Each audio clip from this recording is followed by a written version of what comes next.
ایک بلکڑ آدمی تھا، بھولنے کی عادت تھی، حمام میں نہانے کے لیے گیا تو کپڑے پہننا بھول گیا۔ جب کپڑے پہنے بغیر باہر نکلا، اپنی موج میں تھا، اس کو یاد ہی نہیں تھا میں نے کپڑے پہننے ہیں، وہ ننگا ہی باہر نکلا۔ بازار میں نکلا، ایک جلیبیوں والے نے کاغذ پہ جلیبیاں رکھی اور جا کے کہنے لگا بابا جی میرے لیے دعا کرو۔ اور وہ حیران کہ بھئی میں بابا کب سے بن گیا۔ تھوڑا آگے گیا اور گیا تو ایک بندے نے آ کے مٹھی میں تھوڑے سے پیسے پکڑا دیے، بابا جی میرے لیے بھی دعا کرو۔ کہتا وہ اور حیران ہوا، چونک تک پہنچا تو لوگوں کا جمگھٹا لگ گیا اور سارے اس سے دعا کروا رہے ہیں، اور کوئی اس کی ٹانگیں دبا رہا ہے، کوئی اس کا سر دبا رہا ہے۔ کہتا نہان گیا سا تے چنگا بھلا سا نہا کے نکلے تے پتہ نہیں کی ہو گیا ہے، میں پتہ نہیں کیا بن گیا ہوں۔ اب وہ حیران پریشان، اس کا ہمسایہ وہاں سے گزر رہا تھا، لوگوں کا رش دیکھا، دیکھ کے کہنے لگا بھی کیا ہے؟ انہوں نے کہا ایک درویش بیٹھا ہوا ہے۔ کہا پیچھے تو ہٹو۔ جا کے دیکھا تو اس کی گلی کا بلکڑ آدمی تھا۔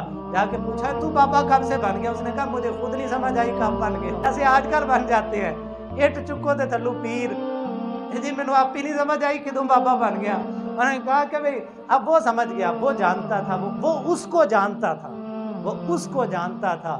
اور میرے بھائی جو جانتے ہیں نا یہ اندر کی غلاظتوں کو، ان کو پتہ ہے یہ کیا ہے، وہ اس کو جانتا تھا، یہ تو میرا ہمسایہ بلکڑ ہے، اس کو تو کچھ یاد نہیں رہتا۔ اس نے کہا ذرا تھلے تے نظر مار، ذرا نیچے تو دیکھ، بھئی مرشد یہی تو کرتا ہے، وہ اپنے ہی من میں ڈوب کے پا جا سراغ زندگی۔ اور بلے شاہ آسمانی اڈدیاں پڑھنا ہے، جیڑا گھر بیٹھا انہوں پڑھیا ہی نہیں۔ فرمایا نیچے دیکھ، اپنے تن کو دیکھ، اپنے من کو دیکھ۔ اس نے جب نیچے دیکھا، شیخ سعدی فرماتے ہیں بیچارہ بڑا پریشان ہوا، شرمندہ بھی ہوا، فوراً اپنے جسم کو چھپانا شروع کر دیا۔ اور میرے بھائی ولی یہی کرتا ہے، ولی بتا دیتا ہے تیری اوقات کیا ہے، تیری حیثیت کیا ہے، تیرے اندر غلاظت کتنی ہے، تیرے اندر گند کتنا بھرا پڑا ہے، تو ایسے ہی اکڑتا پھرتا ہے۔ اور اس نے جب اپنے آپ کو دیکھا، شرم سے پانی پانی ہو گیا، کہنے لگا میں کیا تھا اور یہ کیا ہو گیا۔ خدا کے بندو، تم نے ولایت کا معیار کپڑوں سے ننگا ہونا سمجھ لیا، تم نے ولی یہ سمجھ لیا جو گالیاں زیادہ نکالے، تم نے ولی اس کو سمجھا جو بھنگ زیادہ پیے یا چرس زیادہ پیے۔ ہم نے یہ ولایت کے کیا معیار بنا لیے؟ ولایت کا یہ معیار نہیں ہے، ولایت کا معیار قرآن نے بیان کیا ہے، اور قرآن سے بڑھ کے سچا کوئی نہیں ہو سکتا۔ اللہ کا قرآن کہتا ہے ان اولیاؤہ الا المتقون، اللہ کے جو ولی ہوتے ہیں وہ متقی ہوتے ہیں، وہ پرہیزگار ہوتے ہیں۔ لہذا کوئی فاسق و فاجر بندہ اللہ کا ولی نہیں ہو سکتا۔ اور یہ بھی یاد رکھیں پرہیزگار کسے کہتے ہیں؟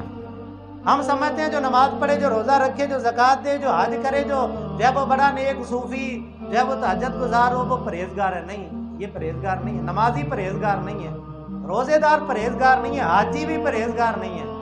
یہ پرہیزگار کون ہے؟ علماء فرماتے ہیں پرہیزگار وہ ہے جو گناہ سے بچتا ہے۔